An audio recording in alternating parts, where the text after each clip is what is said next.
نماز اللہ کے خزانوں سے مانگنے کا زبردست ذریعہ۔ پوچھا گیا زندگی کیا ہے؟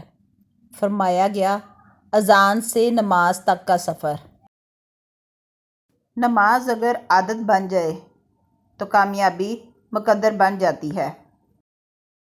خوبصورت زندگی کا راز، دعا کی جائے، دعا دی جائے، دعا لی جائے۔ فجر کی نماز خود پر لازم کر لو، کیونکہ یہ شیطان کے خلاف دن میں تمہاری پہلی فتح ہے۔ نماز میں اپنا دل لگانا سیکھو تاکہ اللہ بھی راضی رہے اور دل کو بھی سکون رہے۔ نماز محبت سمجھ کر ادا کرو گے تو اللہ تمہیں دوسری نماز کے لیے خود کھڑا کر دے گا۔ فجر گئی نور گیا، ظہر گئی دولت گئی، عصر گئی صحت گئی، مغرب گئی کامیابی گئی، عشاء گئی پرسکون نیند گئی۔ نماز قائم کر کے اپنی زندگی کو خوبصورت بنائیں۔ نماز کیا ہے؟ بندے کا اللہ سے اس طرح ملاقات کرنا کہ وہ اللہ کے سوا کسی کو نہ جانتا ہو۔ نماز ایسے پڑھو جیسے تم سے زیادہ کوئی گنہگار نہیں، بے شک اللہ سے زیادہ کوئی مہربان نہیں۔ نماز ہر انسان کے لیے تحفہ ہے جو اللہ سے محبت کرتا ہے۔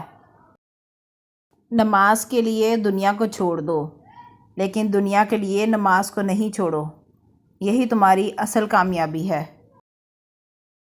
اگر فجر کے وقت آپ کی آنکھ خود بخود کھلنے لگے تو رب العالمین کی رحمت پر یقین رکھتے ہوئے گمان کر لیجئے کہ اسے آپ کی عبادت پسند آ رہی ہے اور وہ آپ کے رکوع سجود کی قضا نہیں چاہتا۔ فجر نماز پڑھنے کے بعد سے ہر حاجت پوری ہوتی ہے اور بارش میں اتنی بوندیں نہیں برستی جتنی سورہ یاسین پڑھنے والے پر رحمتیں برستی ہیں۔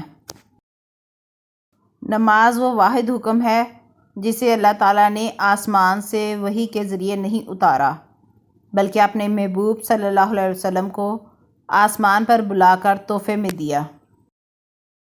نبی کریم صلی اللہ علیہ وسلم نے فرمایا، نمازوں میں ایک نماز ایسی ہے کہ جس سے وہ چھوٹ جائے گویا اس کا گھر بار سب برباد ہو گئے، اور وہ عصر کی نماز ہے۔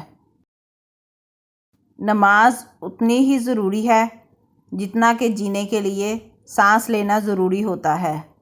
اللہ پاک ہمیں سجدوں کی لذتیں عطا فرمائے، آمین۔